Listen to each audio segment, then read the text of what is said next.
ഇന്നത്തെ video philodendron സനഡോനെ പറ്റിയിട്ടുള്ളതാണ്. ഇത് കുറേ പേര് റിക്വസ്റ്റ് ചെയ്തൊരു വീഡിയോ ആണ്. ഇതിൽ നമ്മൾ കാണിക്കാൻ ഉദ്ദേശിക്കുന്നത് ഫിലഡെൻഡ്രോൺ സനഡോൻ്റെ കെയർ, അതേപോലെ റീപോട്ട് ചെയ്യണത് നല്ല വലിയൊരു പോട്ടിലേക്കാണ്, വലിയൊരു പോളിമർ പോട്ടിലേക്ക്. അപ്പോൾ അങ്ങനത്തെ ഒരു പോളിമർ പോട്ടിൽ നമ്മൾ സെറ്റ് ചെയ്യുമ്പോൾ ഇതെങ്ങനെ ഹെവി ആവാതിരിക്കാൻ നമുക്ക് എന്താ ചെയ്യാൻ പറ്റുക, അതും ഈ വീഡിയോയിൽ കാണിക്കുന്നുണ്ട്. അപ്പോൾ നമുക്ക് നേരെ വീഡിയോയിലേക്ക് പോവാം.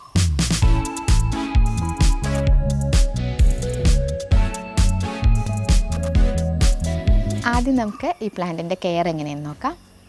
ഈ പ്ലാന്റ് ഈസി ആയിട്ട് കെയർ ചെയ്യാൻ പറ്റിയ ഒരു പ്ലാന്റാണ്. ആകെ ശ്രദ്ധിക്കാനുള്ളത് ഇതിന് ബ്രൈറ്റായിട്ട് ഇൻഡയറക്റ്റ് ലൈറ്റ് കിട്ടുന്ന ഒരു സ്പോട്ടിൽ ഇതിനെ കൊണ്ടുവന്ന് വെക്കുക എന്നുള്ളതാണ്. അതിനുശേഷം നമ്മൾ മാസത്തിലൊരിക്കൽ ഫെർട്ടിലൈസ് ചെയ്യും. അതേപോലെ ഞാനിതിനെ നനയ്ക്കാറ് ഒന്നിടവിട്ട ദിവസങ്ങളിലാണ്. അങ്ങനെ നനയ്ക്കും ചെയ്തിട്ടുണ്ടെങ്കിൽ ഇത് നല്ല ഭംഗിയായിട്ടിരിക്കും. നനയ്ക്കേണ്ട ഫ്രീക്വൻസി നമ്മുടെ ഏരിയയ്ക്ക് അനുസരിച്ചും അവിടുത്തെ ചൂടിനും കാറ്റിനൊക്കെ അനുസരിച്ച് വ്യത്യാസം വരും. അത് നിങ്ങൾ ശ്രദ്ധിച്ചിട്ട് വേണം ചെയ്യാൻ. പിന്നെ ഉള്ളത് ഫെർട്ടിലൈസ് ചെയ്യല എന്ന് പറഞ്ഞല്ലോ. ഫെർട്ടിലൈസ് ചെയ്യാൻ നമുക്ക് മാസത്തിലൊരിക്കൽ NPKയോ അല്ലെങ്കിൽ സീവീഡ് സൊല്യൂഷനോ ഉപയോഗിച്ച് ഫെർട്ടിലൈസ് ചെയ്യാം. ഇത് മാറി മാറി ഉപയോഗിക്കാം. NPK കെമിക്കലാവുകൊണ്ട് വളരെ അധികം ഉപയോഗിക്കരുത്. വളരെ കുറച്ച്, ഒരു 4-5 ക്രിസ്റ്റൽസ് 1 ലിറ്റർ വെള്ളത്തിലിട്ടിട്ട് ഒഴിച്ചു കൊടുത്താൽ മതി. ഒരു ഹെവി ഫീഡറൊന്നും അല്ല അത്. പക്ഷേ എല്ലാ ന്യൂട്രിയൻസും കിട്ടാൻ വേണ്ടിയിട്ട് നമുക്ക് ഫെർട്ടിലൈസ് ചെയ്യും വേണം. എന്നാലേ പ്ലാന്റ് ഹെൽത്തി ആയിട്ടിരിക്കുള്ളൂ. സീവീഡ് സൊല്യൂഷൻ ആണെങ്കിൽ അത് ഓർഗാനിക്കാണ്. അത് 1 ലിറ്റർ വെള്ളത്തിൽ 5 ml നമുക്ക് ഡിസോൾവ് ചെയ്തിട്ട് ഒഴിച്ചു കൊടുക്കാം. മാസത്തിലൊരിക്കൽ മതി. അത് ഓൾട്ടർനേറ്റ് ചെയ്തിട്ട് ഉപയോഗിക്കാം. ഈ പ്ലാന്റ് 4 വർഷം പ്രായമായിട്ടുള്ളതാണ്. ഇതിന് മുമ്പ് ഞാൻ ഇതൊരിക്കൽ റീപോർട്ട് ചെയ്തിട്ടുണ്ട്. ഇപ്പോൾ ഇതിൽ നോക്കും 3 ചെടികളുണ്ട്. ഒന്നുമില്ലെങ്കിൽ നമുക്ക് ഇതിന് 3നെയും സ്പ്ലിറ്റ് ചെയ്ത് വേറെ വേറെ ചെറിയ ചട്ടികളിൽ നടാം. ഞാൻ അങ്ങനെയല്ല ചെയ്യുന്നത്. ഇതിനെ ഒന്നിച്ച് വലിയൊരു ചട്ടിയിലേക്ക് നടാണ്. അതായത് നല്ല ബുഷിയായിട്ടിരിക്കാൻ വേണ്ടിയിട്ട്. ഇതിന് നടുന്നത് ഈ പോളിമർ പോട്ടിലേക്കാണ്. ഈ പോട്ടിനൊരു പ്രത്യേകത ഉണ്ട്. ഇത് അധികം വെയിറ്റ് ഇല്ല, അതേപോലെ പെട്ടെന്ന് കേടാവില്ല. വെയിലും മഴയൊന്നും കൊണ്ടാലും കേടാവാത്ത പോട്ടാണ്. ഇതിന് കണ്ടോ ഡ്രെയിനേജ് ഹോള് അടിയിലുണ്ട്. അത് നമുക്ക് വേണമെങ്കിൽ ഓപ്പൺ ചെയ്യാം. ഇത് തുറന്നു കഴിഞ്ഞാൽ ഇവിടെ ഡ്രെയിനേജ് ഹോൾ വരും. പക്ഷേ ഞാനിത് ഓപ്പൺ ചെയ്യുന്നില്ല, കാരണം സിറ്റ് ഔട്ടിലാണ് വയ്ക്കുന്നത്. അപ്പോൾ വെള്ളം ഇതിൻ്റെ അടിയിൽ കൂടെ ചളി വെള്ളം വന്ന് ഫ്ലോറ് കേടാവാണ്ടിരിക്കാൻ ഇത് ഓപ്പൺ ചെയ്യുന്നില്ല. അപ്പോൾ നമ്മൾ നനയ്ക്കുമ്പോൾ ഒന്ന് കെയർഫുൾ ആവണം. അപ്പോൾ ഇത്രയും വലിയൊരു പോട്ടിൽ നമ്മൾ സെറ്റ് ചെയ്യുമ്പോൾ പോട്ട് ഭയങ്കര ഹെവി ആവും. പോട്ടി മിക്സും ചെടിയും ഒക്കെ കൂടെ വരുമ്പോൾ ഇത്രയും 1.5 അടിയോളം ഹൈറ്റുള്ള പോട്ടാവുന്നുണ്ട്. അപ്പോൾ അതങ്ങനെ ഹെവി ആവാതിരിക്കാൻ നമ്മളൊരു കാര്യം ചെയ്യുന്നുണ്ട്. അതെന്താണെന്ന് കാണാം. അപ്പോൾ നമ്മൾക്കിത് ഹെവി ആവാതിരിക്കാൻ ഇങ്ങനൊരു പോട്ട് വേണം. ഒരു പഴയ ഹാങ്ങിങ് പോട്ടോ അല്ലെങ്കിൽ എന്തെങ്കിലും ഡബ്ബ മതി. അതെടുത്തിട്ട് ഇതിൻ്റെ ചോട്ടിൽ നമ്മൾക്ക് ഇങ്ങനെ കമിഴ്ത്തി വയ്ക്കാം. അപ്പോൾ അത്രയും സ്പേസ് നമുക്ക് ഫില്ലായി. അത്രയും ഭാഗത്ത് നമുക്ക് പോട്ടിംഗ് മിക്സ് ഇടേണ്ട കാര്യമില്ല. ഇനി നമുക്ക് കുറച്ച് ക്ലേ ബോൾസ് വേണം ഇതിൻ്റെ ഈ ഗ്യാപ്പിൽ മുഴുവൻ ഫില്ല് ചെയ്യാൻ.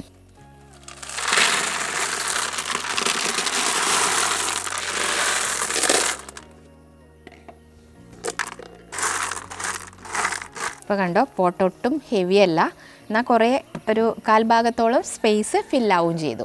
ഇനി നമുക്ക് ഈ ഹോൾസൊക്കെ കവർ ചെയ്യാൻ വേണ്ടിയിട്ട് ഒരു പീസ് നെറ്റ് അതിൽ വെക്കാം.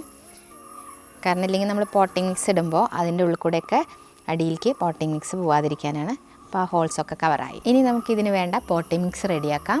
ഇതിൻ്റെ പോട്ടിംഗ് മിക്സിൽ 3 സാധനങ്ങളാണ് ഉപയോഗിച്ചിട്ടുള്ളത്.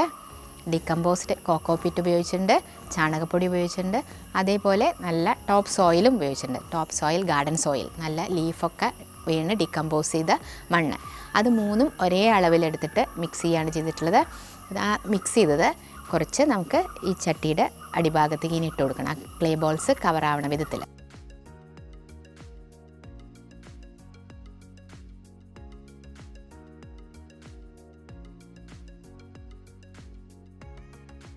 ഇനി നമുക്ക് ഈ ചട്ടിയിൽ നിന്ന് ഈ ചെടിയെ പറിച്ചെടുക്കാം.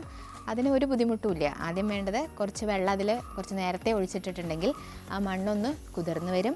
അപ്പോൾ നമുക്ക് ഈസി ആയിട്ട് എടുക്കാൻ കിട്ടും. അതിന് ഈ സൈഡിലൊന്ന് പ്രസ് ചെയ്ത് കൊടുക്കുക അല്ലെങ്കിൽ ഒന്ന് തട്ടി കൊടുക്കുക ചെയ്തിട്ടുണ്ടെങ്കിൽ പെട്ടെന്ന് ഇളകിപ്പോരും. എന്നിട്ട് ഈ ചട്ടിയെ പിടിച്ച് ഇതിൻ്റെ കട പിടിച്ച് ഇങ്ങോട്ട് പൊക്കിയാണ്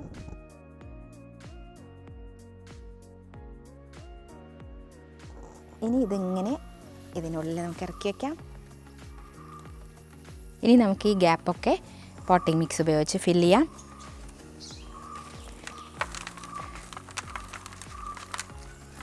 ഇത് നല്ല ലൈറ്റായിട്ടുള്ള പോട്ടിംഗ് മിക്സാണ്. കാരണം നമ്മൾ മണ്ണും ചാണകപ്പൊടിയും അതേപോലെ ഡീകമ്പോസ്ഡ് കോക്കോപിറ്റും ഒരേ അളവിലാണ് ഉപയോഗിച്ചിട്ടുള്ളത്. അപ്പോൾ അതിന് ഒരുപാട് വെയിറ്റ് ഇല്ല. അപ്പോൾ ഇത് ഇങ്ങനെ ഫില്ല് ചെയ്ത് കഴിഞ്ഞാൽ നമ്മുടെ പോട്ടിങ് കഴിഞ്ഞു. എന്നിട്ടിതിനെ കറക്റ്റായിട്ടുള്ള സ്പോട്ടിൽ വെക്കാം. അപ്പോൾ നമ്മുടെ പ്ലാന്റ് ഒന്നുകൂടെ ഹെൽത്തിയാവും, ഒന്നുകൂടെ ബുഷിയാവും.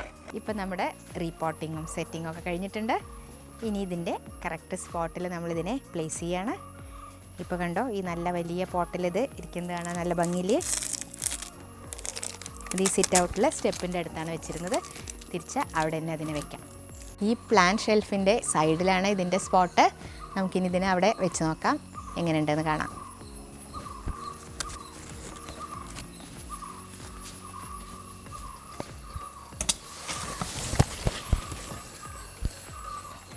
ഇത് ഇത്ര വലിയ പോട്ടിലായിട്ടും നമുക്ക് ഒറ്റയ്ക്ക് തന്നെ അതിനെ പിടിച്ചങ്ങോട്ട് വെക്കാൻ പറ്റി. അത്ര വലിയ വെയിറ്റ് ഒന്നുമില്ല. അപ്പോൾ നോക്കൂ, അത് ആ പോട്ടിൽ നല്ല ഭംഗിയായിട്ടിരിക്കുന്നില്ലേ. ഇന്നത്തെ വീഡിയോ ഇത്രയേ ഉള്ളൂ. ഫിലോഡെൻഡ്രോണിൻ്റെ കെയറോ ഫെർട്ടിലൈസിങ്ങോ എന്തെങ്കിലും സംശയം ഉണ്ടെങ്കിൽ കമൻറ്റ് ചെയ്തോളൂ. മറ്റൊരു വീഡിയോവുമായി വീണ്ടും കാണാം. Thanks for watching.